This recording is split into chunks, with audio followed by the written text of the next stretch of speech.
Este es un podcast de Craft Courier, en el que Agustín Garetto y Milan Jelic analizamos semanalmente la política, la economía, la cultura, los temas internacionales y los hechos relevantes con una visión de conjunto, reflexiva, analizando tendencias, actores y teoría para entender mejor la realidad, priorizando la calidad de un análisis artesanal por sobre la velocidad y la cantidad. Hola, ¿qué tal? Bienvenidos al episodio número 20 de Craft Courier. Les recuerdo antes de comenzar este episodio que estamos en YouTube y en Spotify a la vez, así que nos pueden buscar en ambas aplicaciones por nuestro nombre. Le pedimos que nos sigan, que escuchen nuestros episodios, que si les gusta le den me gusta en ambas aplicaciones y que lo compartan, como también activar la campanita en Spotify como en YouTube. Bueno, ¿cómo estás, Milan? ¿Todo bien? ¿Qué tal? Acá estoy, nuevamente de vuelta, después de un largo viaje, muy productivo. Tuve una intervención en el medio de todo este tiempo, pero ahora ya estamos fijos acá. Y qué mejor que hacer este episodio en el que vuelvo con Patricio Justo, nuestro invitado de hoy, analista político. Hola Patricio, ¿cómo andás? ¿Qué tal, Milan? ¿Cómo andan? Un gran gusto saludarlos. Como siempre, un placer conversar con ustedes. Muchas gracias por participar, ya lo hemos tenido a Patricio en dos oportunidades. Y esta vez, bueno, como aquellas, nos va a iluminar con muchas de las cosas que sabe y los comentarios esos que quedan y después los retomamos en muchos episodios, como ha pasado en otras oportunidades. Me alegro mucho. Totalmente, desde el episodio que hicimos en aquel momento con Patricio, me subí al colectivo de estudiar a China y todavía no me bajé, así que te lo agradezco muchísimo por ese lado. Y quisiera que arranquemos este episodio con una pregunta que obviamente es más sobre tu percepción que tenés al respecto, sobre la discusión en redes de estos conflictos. Porque a mí me parece que no sé si es algo particular de Argentina, si es algo de todas las sociedades, no sé cómo lo ves vos, de que la discusión se torna un poco infantil, una especie de como que si es un Boca River, y que incluso tenés la necesidad de posicionarte con alguno de los dos clubes dentro de esta perspectiva. Sé que en Twitter incluso te pasó, ¿no? Ujú. Y quisiera preguntarte si es algo, según vos, exclusivo de la Argentina o es algo más general. Es muy buena tu pregunta porque esta cuestión atraviesa el debate de los grandes temas de la política internacional, de la geopolítica en líneas generales, te diría. No solamente esta cuestión que por ahí ahora hablaremos un poco más en detalle. Y yo lo que digo es que hay un falso maniqueísmo. ¿No? El maniqueísmo históricamente, ¿qué es? Dividir entre el bien y el mal, como si hay un grado de cierta pureza negativa y otra positiva, dos polos, y no es así, eso es falso. Es falso, hay posiciones intermedias, hay grises en todos los temas que podamos analizar. Ustedes dirán, bueno, habrá una excepción de alguna cosa, sí, pero digo, en política internacional, por lo general, es muy difícil poner de un lado, acá están los buenos, acá están los malos, entonces hay que tomar posición. Y después, eso de sentirse obligado a tomar una posición, ¿quién lo impone? Cuando vos te pones a analizar qué hay detrás de eso, te das cuenta que hay intereses claros de un sector que quieren plantear eso en esos términos, porque eso es favorable a sus propios intereses, ¿sí? En el medio que tenemos, la complejidad de cuando se debate actualmente, desinformación, la inteligencia artificial que ya está siendo utilizada como un arma, pero de una manera brutal, que deshumaniza, que destruye la información, la veracidad. Estamos viviendo un momento muy crítico en ese sentido. Con el agravante en nuestro país, y yendo un poco más a la especificidad de tu pregunta, ¿esto es solo en Argentina? Yo te diría que no. Esto no es solo en Argentina, ¿no? Me parece que no. Bueno, Milan acaba de viajar, yo estoy en contacto permanente con otros países y con gente de otros países también. Acá lo que pasa es que tenemos esa famosa grieta que se profundizó mucho por una cuestión de la política doméstica, entonces todo cae ahí. Pero digo, en los temas internacionales lo vemos a nivel global, te diría esto. Y es una cuestión muy seria porque en nuestro país, ¿qué pasa también? Uno ve mucha ignorancia, pero esto lo digo con todo respeto. Uno no tiene por qué ser experto en todos los temas, ¿no? Ni siquiera alguien que como yo, como ustedes, que se puedan especializar en algo, tenemos que ser grandes conocedores de otras cosas. Pero el problema es que justamente en las redes sociales todo eso no está distinguido, digamos, no es que hay un grupo donde están los que saben de un tema y hablan, están todos mezclados, entonces la conversación se embarra mucho más. Y repito esto de la desinformación, porque lo que yo estoy viendo ahora como un fenómeno bastante importante es la desinformación a través de medios tradicionales también, ¿eh? Medios tradicionales que toman posición y desinforman. Acá quiero sacar un ejemplo muy concreto, que es el caso de lo que está pasando en Gaza, ¿sí? Podríamos hablar de otros temas que también caen en esta dinámica, pero digo, hay medios que deciden no informar. Hay otros que deciden informar, que son minoritarios, que tratan de reproducir fuentes objetivas, y hay otros que directamente deciden desinformar sobre ese tema. Y en el medio la gente tiene que tratar de discernir, ¿eh?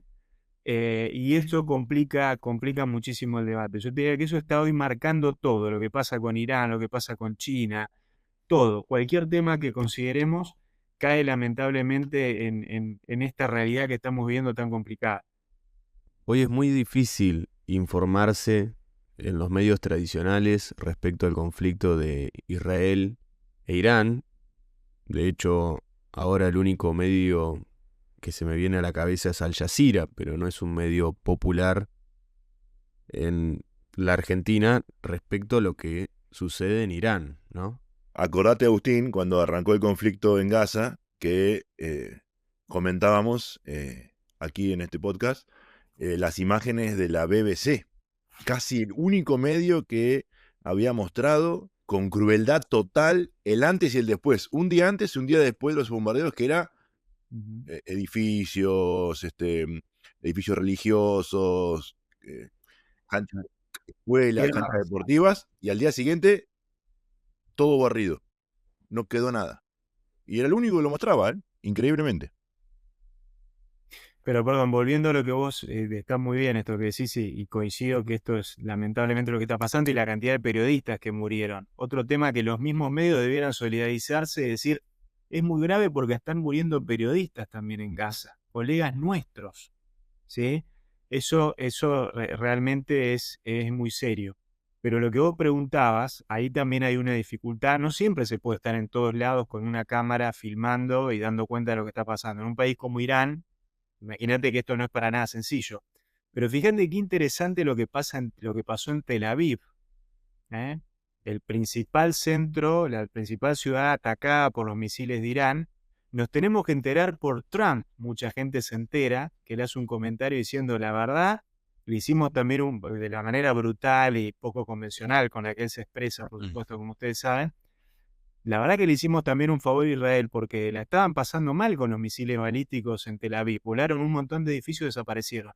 Si vos ves La Nación, que TN, no sé, nombrá los medios que vos quieras, vos no te vas a enterar de eso, ¿sí?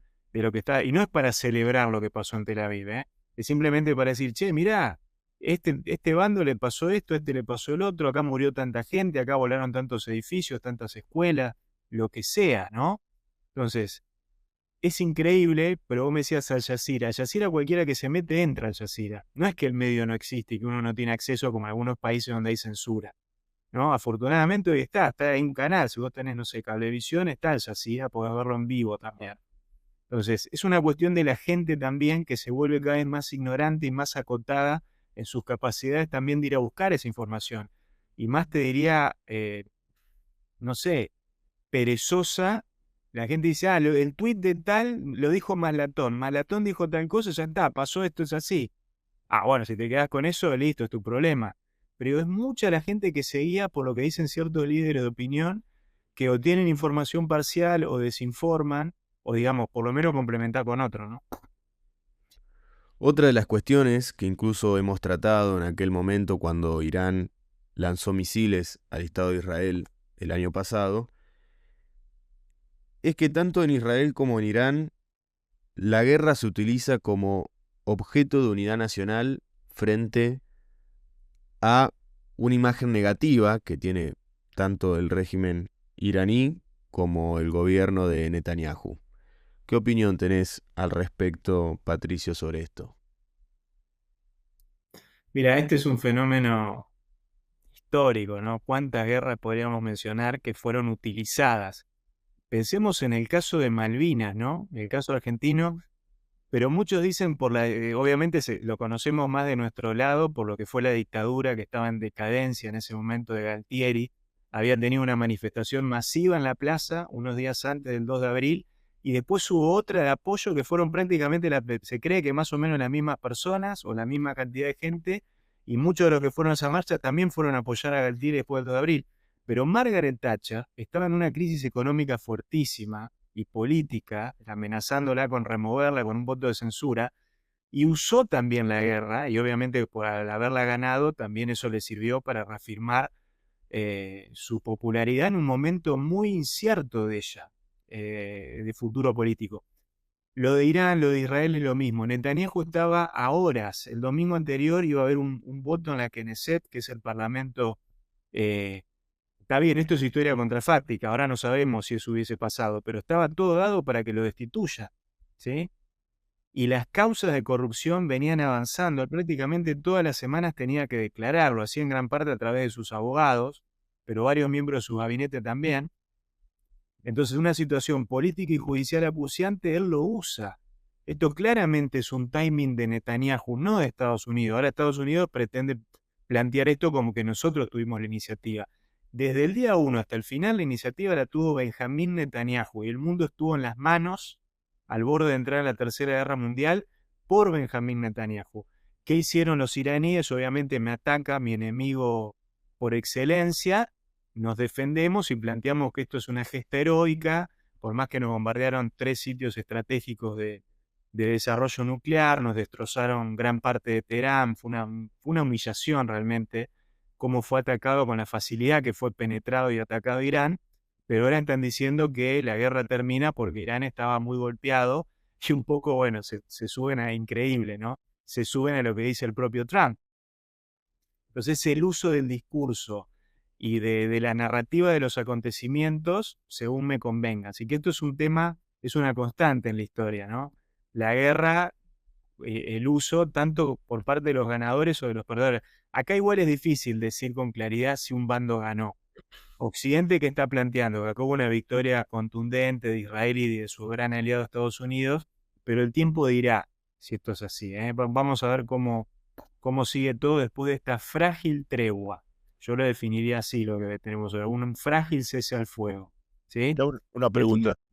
Te cierro con esto. El día que a Netanyahu, que puede ser mañana, le sirva de vuelta a atacar Irán, lo va a hacer. ¿Sí? Eso es lo que tenemos que tener claro. Ahora, en el corto plazo, más que una victoria de Israel, ¿no es una victoria de Trump que un día dijo, bueno, vamos a ponernos a solucionar el problema? 2 días antes había atacado a Irán, uno pensaba, bueno, esto se va a ir de control, y logró el cese al fuego. ¿Qué opinas? Bueno, yo lo que opino es que si vos vas una semana atrás, no te digo un mes atrás, Sí. una semana atrás, lo que venía diciendo Trump, Marco Rubio, el enviado para Medio Oriente de Trump, la jefa de la CIA, Tulsi Gabbard, que ahora quedó en una posición totalmente volátil, nadie sabe lo que va a pasar, porque en marzo testificó ante el Congreso de los Estados Unidos que Irán, si bien había tenido avances, estaba lejos de lograr un arma nuclear, y después Trump la desautorizó, diciendo, no me importa lo que dijo la jefa de la CIA, yo pienso que están muy cerca, post bombardeo de Netanyahu. Claro. Entonces, por supuesto que ahora él quedó como una posición de fortaleza, decir, bueno, aparentemente logramos un objetivo estratégico en Irán, se lo vendió al mundo en esos términos.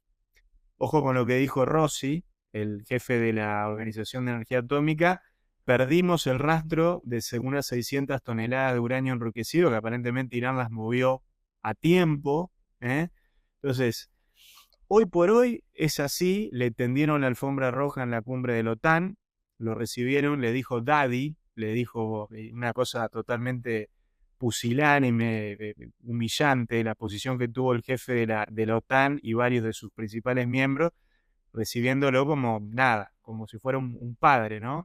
Fueron los términos en los que hablaron. Así que en ese sentido, miren, la foto es clara, Trump quedó como un gran ganador, pero eso es la imagen. Yo digo, el trasfondo de esto todavía no lo tengo del todo claro de cómo continúa, ¿sí? Si efectivamente esto terminó acá, Irán, el proyecto nuclear de Irán quedó golpeado de muerte. Bueno, ahí podemos decir efectivamente, con el tiempo diremos que fue un triunfo de los Estados Unidos, pese a haber sido arrastrado por Netanyahu esta guerra, ¿no? Que Ahí es donde yo pongo el punto. ¿No es también un triunfo haberle dicho a Netanyahu hasta acá? Porque, y también lo dijo de una manera bastante vulgar al estilo Trump, ¿no? ¿Qué está haciendo este hombre, no? ¿Qué están haciendo? Se pasaron de la raya y le dijo, bueno, los acompañamos, pero hasta acá, listo. Y sí, justamente lo que se veía un poco antes, que bueno, puede irse todo de descontrol, también creo que ante la opinión pública, es una opinión mía, ¿no? Ante la opinión pública, Trump quedó como, bueno, unos estaban mal, los otros también, y él dijo, basta, dejen de pelearse. Vamos a ver cuánto dura, pero parecería ser que es imagen, ¿no? sí, ¿sabés lo que pasa? Que Estados Unidos, desde que Trump había vuelto a la presidencia, era un actor clave, si no el más decisivo, en las 5 rondas de negociaciones que había previamente, que Netanyahu decidió cortar, ¿sí? Entonces, si vos me decís Estados Unidos ya se estaba retirando y estaba adoptando una posición más confrontativa con Irán, no. Ahora, también es un triunfo de un líder político decir, me arrastraron a un conflicto, fui desautorizado y logré salir como el ganador. Obviamente, eso es parte de la habilidad del tipo y hay que reconocérsela. Y en eso Trump mostró, en lo que fueron los últimos 2 días, sobre todo esta breve guerra, Sí. mucha habilidad. Y tomar una decisión de ese bombardeo cuando la mayor parte de su staff militar, esto fue públicamente dicho, le decía que no. Y él igual dijo que sí. Entonces, si efectivamente después se comprueba que eso generó un daño irreparable al programa nuclear de Irán, eso claramente va a ser un triunfo de Trump indiscutible, ¿no? Una decisión estratégica. No estamos hablando acá, todo esto analizado en términos muy crudamente realistas, ¿qué pasa con el multilateralismo? ¿Qué pasa con el derecho internacional? ¿Y qué pasa con la Constitución de los Estados Unidos? Que fue flagrantemente violada. Trump no podía hacer eso sin aval del Congreso y lo hizo igual. Entonces, es el triunfo del líder político, pero el sistema internacional y el sistema institucional de los Estados Unidos fueron totalmente derrotados. El de Israel ya estaba quebrado, ya estaba en crisis de que este líder Netanyahu ya hace varios años que lo viene destrozando. Vieron que él tiene una reforma del Poder Judicial que está ahí pendiente. Hay un montón de reformas que van en contra del sistema republicano israelí. Entonces, son las dos dimensiones, no perdamos de vista que son esas dos dimensiones paralelas para analizar esto, ¿no? Por eso yo dije Trump y no Estados Unidos. Claro. Exactamente, estuviste muy bien. Y además creo que Trump viene en la misma ola de muchos de esto de la democracia iliberal, ¿no? En contra de las instituciones tradicionales y que tampoco le importan mucho. Vamos para adelante. Netanyahu te lo dijo de manera textual, dijo, yo me llevo muy bien con Trump porque Trump cree en la fuerza para imponer el derecho. Ahí está, claro. Lo dijo así, que yo sepa, Trump no salió a desmentirlo abiertamente, públicamente. No sé si piensa exactamente igual que él, pero su manera de obrar es el estilo de liderazgo de Trump también. Sí, sí. ¿Sí? No me importa lo que me dijo la OIEA, que era peligroso bombardear eso porque podría generar una radiación nuclear, ¿no? De hecho, había muchos riesgos de esto. Yo decido, no me importa que el Congreso no me avaló este ataque. Yo decido, ¿no?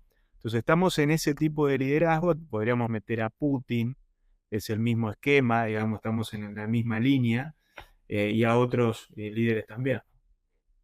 También he escuchado mucho, luego del enfrentamiento o la escalada del conflicto entre Irán e Israel, la cuestión de que ya no es como antes, que hay un solo actor que viola el derecho internacional, como por ejemplo los Estados Unidos, sino que cada vez son más los actores que cometen agravios al derecho internacional.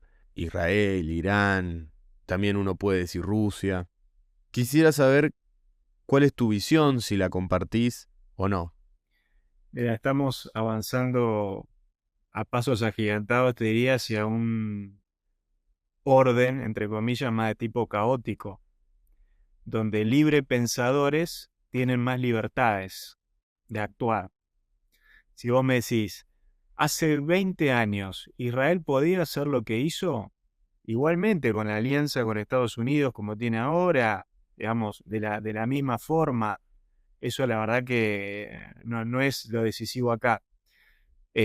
No, yo creo que no era posible. Hoy hay un escenario de un liderazgo de los Estados Unidos mucho más frágil, un sistema internacional mucho más fragmentado que permite que todo esto suceda. El mismo Putin hace 20 años no podría haber hecho lo que hizo en Ucrania, probablemente. Hubiese tenido otras consecuencias, hubiese habido otro marco institucional multilateral que lo contenga, que hoy dejó de existir. Entonces ese es el gran riesgo. No hay barreras de contención. No hay barreras de contención. Por supuesto que Israel es una mini potencia militar. No es que la República, no sé, de Senegal está en condiciones hoy de generar una distorsión, pero digo, estos actores, sobre todo los que son potencias militares, tienen un margen de maniobra que no se vio desde el fin de la Guerra Fría. Mencionaste, mencionaste Rusia y Ucrania. Este pequeño triunfo, llamémoslo así, ¿no? Momentáneo, al corto plazo de Trump, ¿puede darle un impulso a que intervenga de otra manera en el conflicto Rusia y Ucrania? A ver si logra encontrar una salida ahí. Mira, Trump desde el día 1 dijo, quiero que termine la guerra en Medio Oriente, o sea, la invasión de Israel en Gaza, y quiero que termine la guerra entre Rusia y Ucrania. Hasta ahora no consiguió ninguno de esos dos objetivos, pese a que lo intentó, y él públicamente manifestó su frustración al respecto. Y encima Netanyahu le complicó más las cosas atacando Irán y todo lo que hablamos recién. ¿Qué nuevo le mostró Trump a Putin a partir de lo que pasó con Irán, que haría que Putin ahora tome una posición diferente a la que vino tomando? Que es decir, bienvenida a las conversaciones, pero no me importa, yo sigo haciendo lo que quiero. ¿Sí? Bueno, fue una exhibición de fuerza, uno puede decir, pero también yo creo que Putin dijo, mirá cómo Netanyahu es capaz de torcerle el brazo a la principal potencia militar. Hay que ver cómo él está leyendo esto. De hecho, fíjate que tuvo una posición muy prudente, para mí muy inteligente Putin, porque Irán fue en la ayuda de él, fue a pedir ayuda en medio de esta guerra, y Putin dijo una cosa que no sé si es verdad, entiendo que no. Dijo, nosotros con Irán no tenemos ningún tipo de acuerdo, no está previsto y tampoco nos vinieron a pedir ayuda. ¿Viste que dio una conferencia de prensa ahí en ese momento? No, Irán fue a pedir ayuda e Irán esperaba un involucramiento más directo. Así que yo creo que a Putin le conviene mucho esta equidistancia, este juego de decir mantengo el diálogo abierto, cuando Trump me llama lo atiendo. Incluso si algún líder europeo quiere hablar conmigo, lo voy a atender también. Mantengo mis alianzas tradicionales estratégicas con China, con los países de Medio Oriente, como siempre, pero no sé hoy si es en la evaluación de Putin este es el momento para ceder. Yo creo que todo lo contrario. Este es el momento para seguir con el desgaste, me parece que él está viendo. El tema, acá te tiro una idea, a ver qué opinas. ¿Quién cedería, Rusia o Ucrania, si el conflicto se resuelve? ¿Cuál sería la posible resolución? Es que el problema de este conflicto, esto no es desde antes de que vuelva Trump al poder, es que las dos partes están en posiciones irreconciliables. Sí. China hizo un planteo y se metió, Brasil se metió India, se metieron un montón de países a tallar. Bueno, y desde que está Trump, muy activamente se metió Estados Unidos y no hay forma de reconciliar las posiciones porque hay una cuestión de reclamaciones territoriales que están totalmente superpuestas. Ucrania no quiere ceder un centímetro de su territorio de las regiones que están ocupadas por Rusia y Rusia quiere la soberanía sobre esa región. ¿Trump puede quebrar eso? ¿Puede quebrar la voluntad de una parte o la otra? Hoy no lo veo. Yo te diría esto, mientras Zelensky y Putin sigan en el poder, va a ser muy difícil. Ahora, a la larga, sí va a haber un desgaste. Esto no es estático. Claro. Con ese desgaste sigue perdiendo Ucrania. Ese es el assessment, podemos decir, desde el punto de vista militar. Claro. Pero con el cambio de gobierno entre Biden y Trump mostró una actitud hacia Ucrania bastante distinta a la que tenía. Sí. Incluso está pagando con soltarle la mano. Por eso, ¿no será que el que vaya a ceder sea Ucrania, ahora que Trump está un poco más envalentonado y que probablemente sea esa su voluntad? Sí, De hecho, no nos olvidemos, escribió un artículo sobre esto antes de que asuma Trump, lo que dijo el vicepresidente, sobre todo Vance, explícitamente dijo, si Ucrania tiene que ceder algo del territorio para resolver esto, tendrá que ser así o lo veremos. Es la primera vez, en la administración de Biden no existió esa No, esa claro, situación. por eso. Está bien que después se asumió Trump y no volvieron a decir eso, pero en la cabeza de ellos está, siendo tu Bueno, pregunta, está en la cabeza de ellos. Y esto podemos resolverlo. Con una partición de Ucrania no nos importa, pero se resuelve. ¿Sí? La verdad que a Trump no le importa. también le preguntaron a Zelensky delante de la prensa cómo iba a pagar todo lo que le dieron. Y eso fue lo que Vance le recrimina también, ¿te acordás? En esa escena Sí, en sí, febrero tan, sí. tan dramática, tan humillante para Zelensky. Digo, pero vos sabés todo lo que gastamos y lo que seguimos gastando en vos. Si fuera por ellos, no gastan $1 más en eso. Fíjate ahora lo que le están pidiendo a la OTAN. Pasen al 5% de una cosa totalmente absurda y irrealista por donde lo mires. Pasen al 5% del PBI de gasto militar. No hay ningún país que esté cerca. Creo que Polonia está en 3 y pico, que es uno de los países que más gasta en defensa en porcentaje del PBI. Después están todos a años luz de eso. Y así todo, por ser complacientes con Trump, le dijeron, sí, señor, sí, daddy, vamos a gastar 5% de acá en 2030. Nadie, obviamente, todo el mundo piensa que esto no va a ser así. Pensá España gasta creo que el 0,6. Es una Sí, cosa España dijo que solo podía llegar al 2. que no le importa, además, a Llegar al España. 2 y nada más. Sí, que además es un objetivo dificilísimo, ¿no? Sí, sí, sí. Entonces, en ese escenario, Ucrania está complicado. Ucrania está complicado, tanto por la posición de Rusia, que si bien uno puede decir no se sigue fortaleciendo, pero no se debilita, y las alianzas que se empiezan a resquebrajar, y las opiniones públicas de todos esos países de la OTAN que dicen, che, ¿para hasta cuándo vamos a seguir financiando esto y estamos pagando la energía más cara, no tenemos acceso a la vivienda? Crece la ultraderecha en Alemania, crece la ultraderecha en Francia, crecen los movimientos anarquistas, en Francia también movimientos anarquistas, digamos.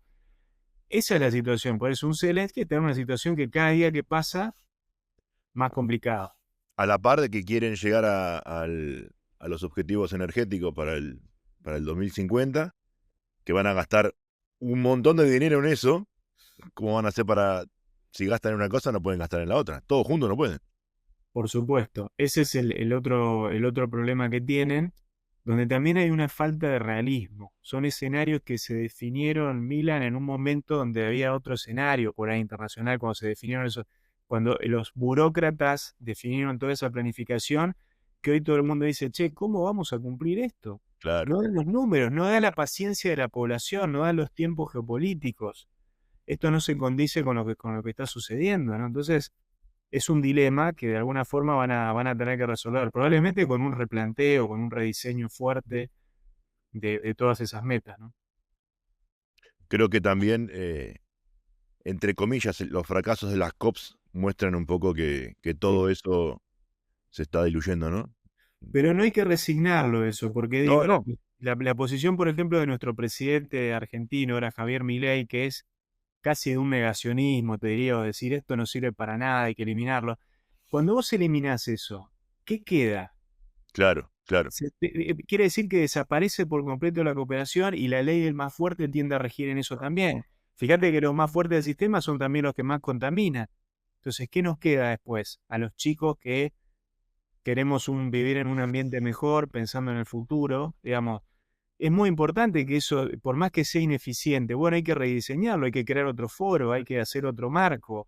Por ejemplo, la ONU, yo estoy de acuerdo que es un desastre, que no resuelve los problemas, que hay un gasto en burocracia que es absurdo y que no sirve para hoy para atender, ni para prevenir, ni para resolver.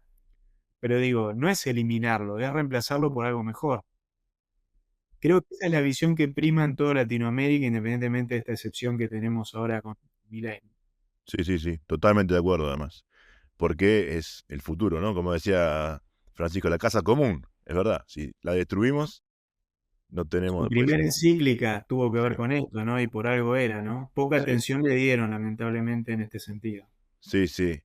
Bueno, vos sabés que, charlando con muchas personas, creo que las encíclicas de Francisco van a empezar a tomar ahora un poco más de relevancia Creo que el fallecimiento de alguien siempre, y en este caso, como que acrecentó un poco su imagen, y hablando de temas internacionales, su imagen de involucrado en las guerras, en el tema ambiental, en el tema Mm. de la economía más humana, pero va a revalorizarse un poco su imagen y su No, y este nuevo papa, que yo creo que tiene un perfil de diplomático interesante, es un tipo que tiene ganas de realmente ejercer el papado con una visión global como tenía Francisco, muy ecuménica también, yo creo que en eso va a ser un fiel continuador, y todo ese fuerte contenido de doctrina social, sí, de su nombre obviamente por el nombre, claro, claro.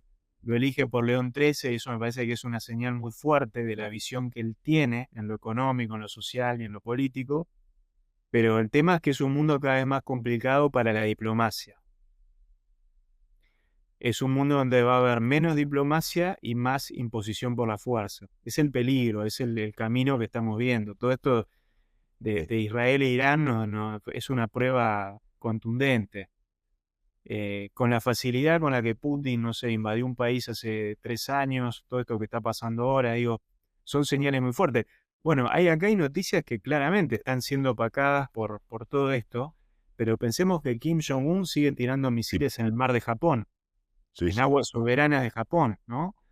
Eh, Ahora está mandando tropas de vuelta, dice 25.000, ponele que sean menos, ¿no? Porque hay mucho tema ahí con los números, no me importan los números, digo, pero es una señal que Corea del Norte esté metido en esa guerra y tenga voluntad de seguir metido en esa guerra con Rusia. Ujú. O sea, eso no podemos perderlo de vista, ¿eh? Porque ahí también eso es una falla, quiere decir que el multilateralismo no sirvió para detener ese plan nuclear, ni siquiera la diplomacia bilateral que intentó Trump, ¿te acordás que se termina Sí, está juntando con Kim que Jong-un? fue hasta allá, sí, sí. Pero no quedó nada, eso quedó en la nada. No podemos echarle solo la culpa a Biden, porque tuvo otra posición un poco, bastante, digamos, diferente. Ahí, ¿y qué? ¿Y el resto de los países no tienen ninguna responsabilidad por eso? ¿Eh? Tampoco podemos achacarle que todo Estados Unidos tenga que resolver el problema de la humanidad, ¿no? Sí, Pero sí. bueno, es el mundo en el que vivimos. Bueno, ahí va a jugar un papel interesante, creo yo, por lo menos, ¿no? El nuevo canciller alemán, que tiene otra postura también, ¿no? A Sí, la anterior. sí, pero fíjate que ya han tenido algunas cuestiones que a mí me generan, perdón, esto por ahí es una cuestión más de percepción Sí. personal, yo no tanto. Porque cuando él dice, le agradecemos a los Estados Unidos hacer el trabajo sucio en Irak, esa no es la postura que venía sosteniendo Alemania, Mm. ¿sí? Alemania venía sosteniendo una postura de reivindicar los marcos multilaterales de la OTAN, incluso avalando las negociaciones que había en Roma y que se hicieron en otras sedes también sobre esto.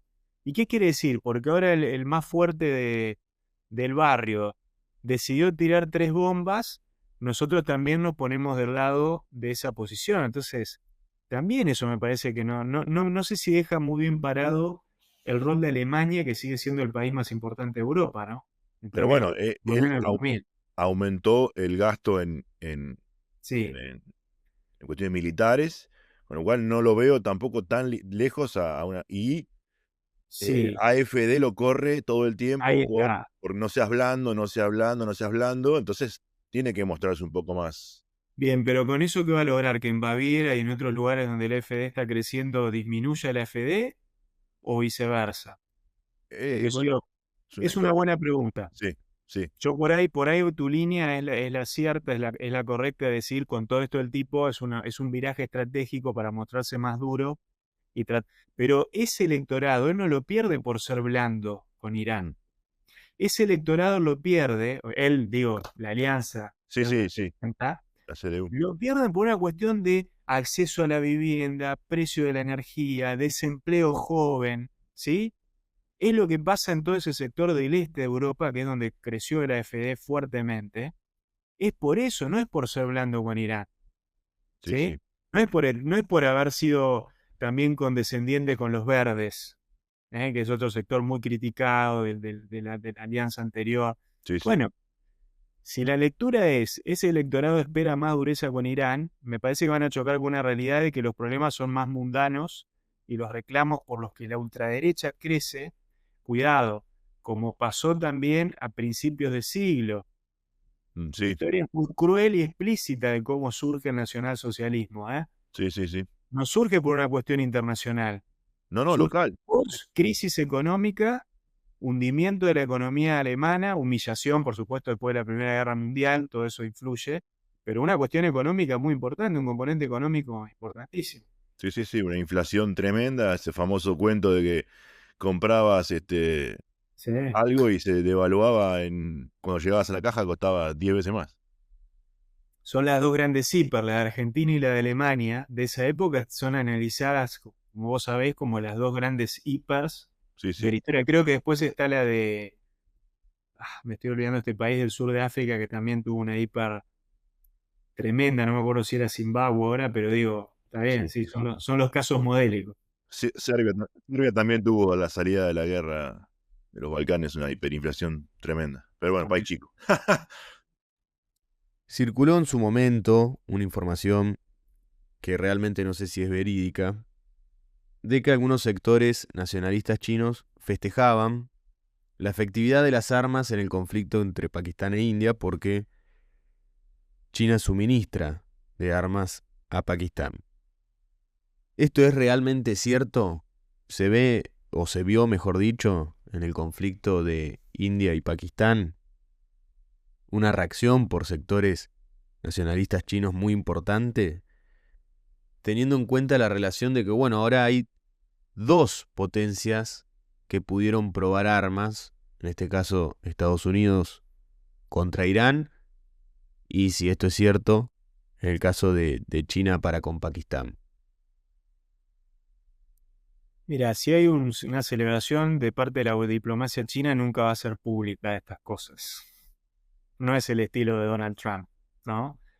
En esto China es muy cuidadosa. Por supuesto que hubo un seguimiento y una alerta. China elevó el nivel de alerta en esos momentos en toda la zona fronteriza porque la primera vez en años que hay un enfrentamiento militar tan fuerte entre Pakistán. No el primero, pero bueno, fue el más importante de los últimos años. Pakistán no quedó bien parado. Yo te diría que el balance de este breve intercambio fue que India demostró que si quiere avanzaba y no sé en qué terminaba la cosa. Es cierto que, bueno, China ha sido fundamental para el desarrollo del programa nuclear de Pakistán. Pakistán es el principal socio de la región estratégica que tiene el máximo nivel de asociación estratégica, al igual que Rusia. Son los dos países que tienen el mayor nivel, lo que incluye la cooperación militar. Y había, bueno, mucha expectativa, entre otras cosas, en ver qué pasa con los JF-17. Son los aviones que China nos quería vender a nosotros de tercera generación, que los usa ampliamente la Fuerza Aérea Pakistaní, pero no tuvieron un rol acá. Esto fue más bien terrestre, el enfrentamiento, intercambio de misiles y algo de intercambio de fuego por parte de tropas en áreas de frontera de Cachemira y Jammu, esas dos regiones complicadas. Con lo cual no sé tampoco, más allá de que no fue público esto, no sé cuánto hubo de poder hacer una evaluación seria. Me parece que tampoco era que estaba en discusión si esas armas eran efectivas o no. Creo que las Fuerzas Armadas de Pakistán ya las han probado en escaramuzas, en combates menores, está ampliamente probado eso. Obviamente que si hubiese, Dios quiera que no, porque tengamos en cuenta que son dos potencias nucleares independientes. Sí, Si hubiera una guerra a gran escala, por supuesto que ahí la perspectiva de China cambiaría totalmente. Y entiendo que la diplomacia china con India fue clave para desescalar este conflicto. Otra cosa que Trump vendió como que fue algo que resolvió él. Pero fíjate que Trump fue avisado por la India y aparentemente hubo un intento de desescalar ahí y no se pudo. Y la India decidió atacar igual, ¿sí? Después de lo que habían sido esos ataques terroristas que India se los adjudicó directamente como el Estado pakistaní de estar detrás de eso o de dar cobijo a esos. Bueno, ahí Estados Unidos fracasó, pero de vuelta Trump te cambia después la narrativa y te dice, esto pasó, yo ya sabía que iba a pasar y yo resolví el conflicto. Y aparentemente también las llamadas de Beijing fueron claves para que esto también termine de la manera que terminó y no peor. Aprovechando que estamos hablando de China, quisiera hacer una conexión con la primera parte del episodio cuando hablábamos sobre el rol de los Estados Unidos en el conflicto Israel e Irán, y solamente vimos esa visión como para complejizar un poco el análisis. ¿Cuál fue la relación de China, sobre todo para con Irán, en el conflicto, teniendo en cuenta el interés que tenía el Parlamento iraní de cerrar el estrecho de Hormuz, que es muy importante para el suministro de petróleo de China? China claramente jugó un rol, sobre todo con Irán, estuvo en permanentemente contacto con Irán, y en el momento que Irán amenaza, que esto fue festejado obviamente por Estados Unidos, en el momento que Irán amenaza con cerrar el estrecho, China sale con un comunicado fuertísimo diciéndole, señores de Irán, ese estrecho no se puede cerrar. ¿Sí? Irán, que es un socio estratégico de China, el 20% del petróleo que compra China viene de Irán. ¿Sí? El estrecho de Hormuz es el 50% más o menos del petróleo mundial, pasa por ahí. Después tenés el estrecho de Malaca, por supuesto, también muy importante. Pero digo, China iba a ser seriamente afectada. Un montón de países iban a ser afectados, tanto productores como compradores. Pero digamos, China ahí mandó un mensaje inequívoco. Hay cosas con las que no te podés meter. Ese es el estilo de la diplomacia china. Después, back channels, ¿no? Por atrás habrá habido muchísimas llamadas, que nos enteraremos o no, muy difícil, quizás nunca nos enteraremos. Pero del día 1 China dijo, rechazamos el ataque unilateral contra la soberanía de otro estado que es Irán y pedimos que haya negociaciones para desescalar este conflicto. Es lo mismo que dice China con todos los conflictos, en esto no hay ninguna novedad. Pero cuando aparecen temas así, cuidado que acá me jodés directamente, aunque vos seas mi aliado, no lo puedes hacer. Te dejo en claro que eso no lo puedes hacer. Y obviamente Estados Unidos fue muy favorable a la posición de Estados Unidos e Israel, eso. Claro. Y del Reino Unido, de otros países que tenían buques ahí, que no se sabía qué iba a pasar, si los iban a bombardear o no, o si los iban a dejar ahí varados. Así que ahí China jugó en el sentido de esa cuestión estratégica del transporte energético no se toca. Por último, en relación con China, yo tengo la hipótesis de que cuando los medios argentinos se quedan sin información en internacionales y necesitan levantar un poco la atención o llamar un poco la atención, levantan el tema de la cuestión de Taiwán y de que es inminente el ataque de China o el desembarco de tropas chinas en Taiwán. ¿Cuánto de esto es cierto o en China continúa esa línea tradicional desde hace muchos años con la cuestión de Taiwán? No hay en este momento un cambio del status quo de Taiwán. Te diría que mucho va a depender de lo que haga Estados Unidos sobre este tema. Ahora se acaba de anunciar un acuerdo bastante importante, lo que se anunció ayer, que fue confirmado por China también, porque primero lo lanza Trump como un tuit medio raro, pero después salió China también a confirmarlo, que habría un principio de acuerdo. Mientras Estados Unidos no se meta con eso, se va a mantener el status quo. Ahora, el día que Estados Unidos diga, empiezo a provocar de vuelta con esto, jugar esta carta, y China va a seguir endureciendo su posición, que es la dinámica que vimos en los últimos años.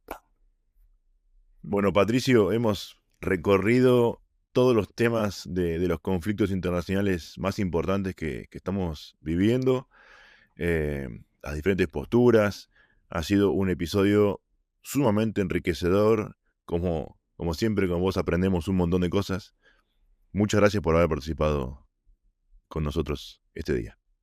No, por favor, Milan, un gusto, y se aprende con la conversación, con las buenas preguntas que ustedes hacen, y valoro mucho este espacio que no solamente es para informar, sino para generar conocimiento también, algo tan importante que es un poco lo que hablamos al principio, ¿no? De esta entrevista, que la gente tenga buena información, buen análisis, que sepa dónde buscarla también, y que tenga una mirada sobre todo abierta y plural, ¿no? de lo que está pasando. Así que Exacto. agradezco muchísimo y valorar el trabajo que hacen, que es muy bueno. Muchas gracias. Muchísimas gracias, Patricio, por el episodio del día de hoy.